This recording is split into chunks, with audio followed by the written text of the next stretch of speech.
বৈষম্য বিরোধী ছাত্র আন্দোলনের সক্রিয় কর্মী ছিলেন শাহজালাল বিজ্ঞান ও প্রযুক্তি বিশ্ববিদ্যালয়ের ছাত্র রুদ্র সেন। ছাত্রলীগ ও পুলিশের ধাওয়ার মুখে নিরাপদ আশ্রয়ের খোঁজে খাল পার হতে গিয়ে ডুবে মৃত্যু হয় তার। একমাত্র ছেলেকে হারিয়ে দিশেহারা বাবা মা। ছুটি হলে রুদ্র আসবে, এখনও সেই অপেক্ষায় তারা। চেয়েছেন সরকারি সহায়তা। সেদিন সকাল থেকে কয়েকবার মায়ের সাথে মোবাইল ফোনে কথা হয় রুদ্রের। জানিয়েছিলেন তার মেসে হামলার শঙ্কার কথাও। এখনও ছেলের জন্য পথ চেয়ে অপেক্ষা বাবা মা।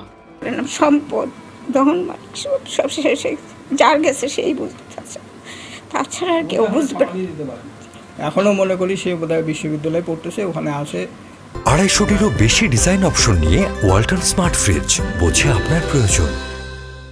এবং ছুটি ছাটা হলে হয়তো আসবে, এরকম একটা ধারণা মনের মধ্যে সবসময়। দিনাজপুরের পাহাড়পুর এলাকার সমীর সেনের ছেলে রুদ্র সেন পড়তেন সিলেটের শাহজালাল বিজ্ঞান ও প্রযুক্তি বিশ্ববিদ্যালয়ের chemical engineering and polymer science বিভাগের 2য় বর্ষে। অন্যদের মতো রুদ্রও অংশ নেন বৈষম্য বিরোধী ছাত্র আন্দোলনে। শিক্ষার্থীদের সাথে সংঘর্ষ হয় পুলিশ ও ছাত্রলীগের। 18 জুলাই বিশ্ববিদ্যালয়ের পেছনের গেট দিয়ে নিরাপদ স্থানে যাওয়ার সময় খালের পানিতে ডুবে মৃত্যু হয় মেধাবী রুদ্রের। উঠলো, উঠে এইবার তো এতদিনে তো 3rd ইয়ারে উঠে যেত, ভর্তি হলে 3rd ইয়ারে।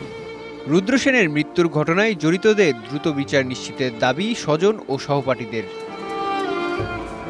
DBC news desk.